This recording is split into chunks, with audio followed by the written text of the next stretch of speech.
morning and welcome to the chat on Newsday Amarillo and News Channel 10-2. I'm David Lovejoy. Good morning, everybody. I'm Rhonda Lawnert. And I'm Chuck Williams.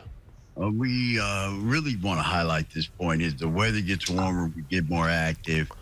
Kids are going to social events. There's motorcyclists out. We're out and about. And David Izaldi joins us today from Andrea's project to talk about what they're doing and trying to stem the tide. It's a tragedy when a child loses their life or when anybody loses their life on a roadway, and especially when it's due to impaired driving. And David has made it his mission now to address this problem and educate people on what this is and what it can do to your family. David, good to see you again. How you been doing, man? Doing great. Thank you, sir. One of the things that you've been doing with Andrea's project is you want to grow it. You want to reach as many people and kids as you can.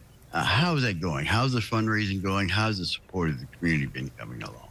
You know, the support of the community has just been unbelievable, along with, other people in other states and police departments and the whole entire state of Texas. It's been really, really good.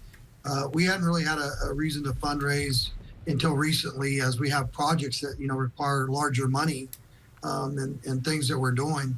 And I'll give you an example. We have, Sobriety 24/7 that's coming to, and we're starting to get going. We're working with, the DAs of Potter and Randall County and important people to bring this together so that if you get a DWI and you're on a jury adjudication, that you have to go through a 90-day program. And it keeps you accountable for, your actions, and which is real nice. We just got a $100,000 grant from A&M down in South Texas, so they could be able to follow the logistics to see how we're doing on that, to see how because it's hard to monitor some of those things, as far as recidivism.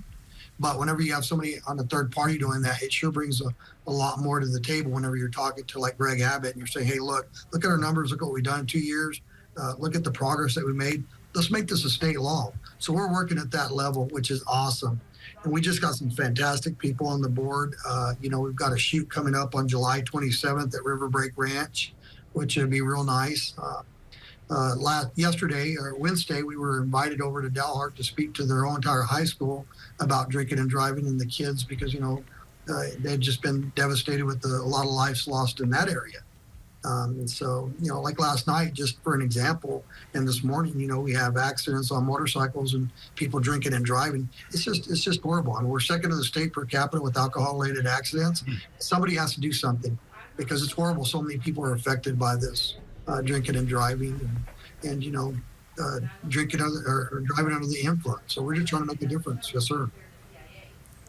I've always wondered about that statistic where we have the highest percentage of alcohol-related, accidents and deaths. And I've always wondered why that is. Do we think it's just because of our size, our population, or what are some factors that you think that contribute to this? Well, whenever you're not held accountable and you get off on these DWIs, absolutely, you're going to have people that have 2, 3, 4, 5, 6 DWIs because we don't take it serious in our community. And that's where it started, is legislation. And I hate to say that, more government, but you have to have consistency. Mm-hmm. And so whenever you look at the first DWI that you got and you've never really been in trouble, well, all of a sudden you got a jury adjudication, which means that you get the first one for free. People killing people, like in the Canyon, the DAs are doing a great job. They're doing the best they can. But when you go to a trial, and you get a mistrial after you killed a family of 5 in Amarillo, Texas, a couple of months ago, can you say that's really acceptable? Right. That's Amarillo. I mean, that's the mentality. It's just unacceptable. We got to get tougher. We got to hold people accountable, and that's why Andrea's project's trying to bring in Sobriety 24/7 to hold people accountable where it sucks to get one, because now 2 times a day, 7 days a week, you're going to be held accountable with showing you don't have alcohol in your system. That's going to hold people accountable.